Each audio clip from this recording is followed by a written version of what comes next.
has too.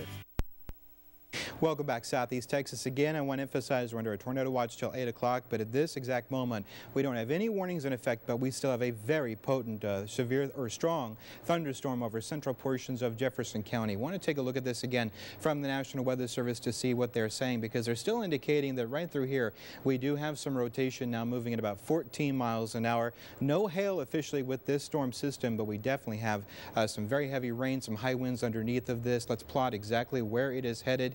In the next, say, hour or so, we'll put this back on so we can have an idea of exactly where the storm system is going as it heads just in between Beaumont and Port Arthur. Again, maybe 20-30 miles an hour, because it should pick up here just a little bit. Some of the locations that we're going to see in the region should be Beaumont, Port Neches, Port Arthur as well. Now, I want to show you the X vision, because the storms are not all that tall surrounding. If we take a look in the northern portion over to portions of Louisiana, the storms really are not that tall, but the one over Jefferson County has certainly intensified here in the last hour or so. Tops on this storm system about 30,000. We've got a really tight core right through here, and that's why you're getting so much activity in central Jefferson County. That is the worst of it. It should begin to press off, but it's going to last a bit of time, and you're definitely going to see flooding as we go through the next couple of hours, which of course we already have across Southeast Texas. This is our rain scan Doppler radar to see exactly how much rain has fallen since the beginning of this storm system. Now, it does not take into effect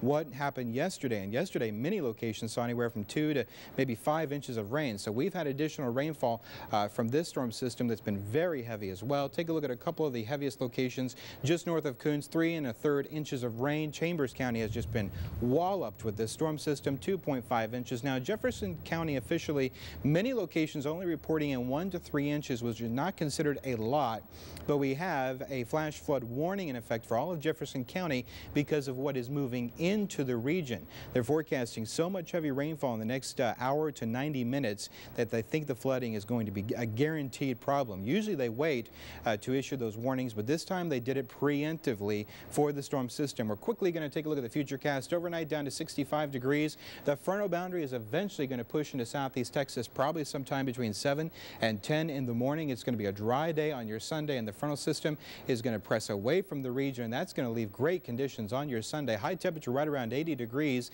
We will see sunshine on your Sunday, so the forecast only gets better from here once we end these showers and storms. Overnight low temps will be into the mid-60s. Tomorrow morning we'll say 100% chance of showers and thunderstorms now, but they will be coming to an end. They should all be done by about midnight. South breeze of 10 to 20 miles an hour for the day tomorrow. We're going to see a temperature of 80 degrees, so pleasant weather returns for your Sunday. Decrease in cloudiness heading into the lakes overnight tonight. Again, showers and storms coming to an end. Low temps will be in the 60s, and for the day tomorrow, we're going to see a high temperature right around 80 degrees. Of course, you can get all your information, your sports, your weather, your news by going to kbmt12.com. And yes, Erica, we have been tweeting all day with every single one of these severe weather alerts. We've even been letting people know we've got so many festivals going on. When was the rain going to move in? When was it going to move out? So we're letting people know there.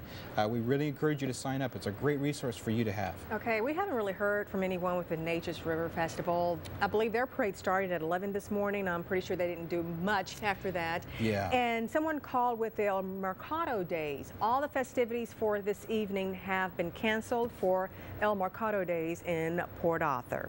So if we can just get through the night. Just a few more hours and we should be okay, but we're going to see a lot of rain. Okay, thanks, Brian. Okay.